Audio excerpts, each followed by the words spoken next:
আসসালামু আলাইকুম ওয়ারাহমাতুল্লাহ। আপনি কি কখনো চিন্তা করেছেন যেদিন এই দুনিয়া ধ্বংস হয়ে যাবে সেদিন কি হবে? আল্লাহ তাআলা পবিত্র কুরআনে কেয়ামতের দিনের ভয়াবহ বর্ণনা দিয়েছেন। সেই দিন আকাশ বিদীর্ণ হয়ে যাবে, তারকারা ঝরে পড়বে, পাহাড়গুলো তুলোর মতো উড়ে যাবে, সমুদ্রগুলো জ্বলে উঠবে আগুনের মতো। হঠাৎ করে শিঙায় ফু দেওয়া হবে, সব মানুষ কবর থেকে উঠে দাঁড়াবে, ভীত, আতঙ্কিত, দিশেহারা। মা তার সন্তানকে ভুলে যাবে, ভাই ভাইকে চিনবে না, সেদিন কেউ কারো উপকারে আসবে না। পবিত্র কুরআনের সূরা জিলজালে আল্লাহ বলেন, যে ব্যক্তি অনুপরিমাণ ভালো কাজ করবে সে তা দেখতে পাবে, আর যে অনুপরিমাণ মন্দ কাজ করবে সেও তা দেখতে পাবে।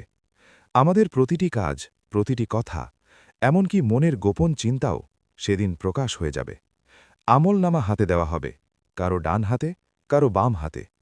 যাদের ডান হাতে দেওয়া হবে তারা সফল, আর যাদের বাম হাতে তাদের জন্য অপেক্ষা করছে কঠিন শাস্তি। সূর্য মাথার একেবারে কাছে চলে আসবে, ঘাম মানুষের গলা পর্যন্ত পৌঁছে যাবে, কেউ থাকবে নিজের ঘামে ডুবে। ভাবুন তো, সেদিন যদি আল্লাহ আমাদের জিজ্ঞেস করেন, তোমাকে এত নিয়ামত দিলাম, তুমি কি করেছ আমার জন্য?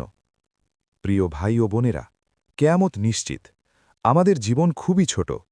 আজই তওবা করি, নামাজ ঠিক করি, বেশি বেশি ইস্তেগফার পড়ি, আস্তাগফিরুল্লাহ। আল্লাহ আমাদের সবাইকে কেয়ামতের ভয়াবহ দিন থেকে হেফাজত করুন।